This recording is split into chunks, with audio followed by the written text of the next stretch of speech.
Every man leaves a mark, even when he is silent, even when he merely passes through.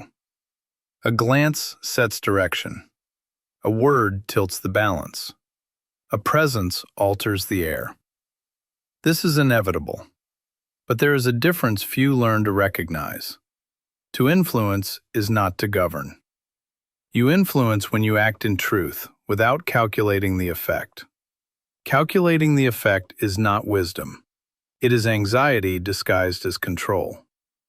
You try to control when you act to provoke a response. That is where exhaustion begins. When you start thinking, if I do this, they'll understand.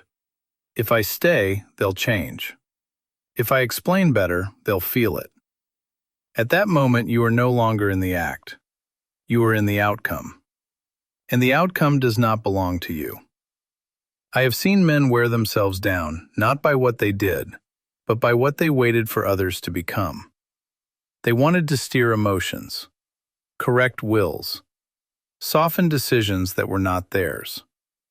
And so, little by little, they moved outside themselves. The upright man does this instead. He acts as if every gesture must be right, even if it produces nothing, even if it is not understood, even if it is not returned, because he knows where his task ends. You may be clear, not persuasive. You may be present, not indispensable. You may be loyal, not necessary. When you try to govern another, you lose yourself. When you accept influencing without possessing, you remain whole.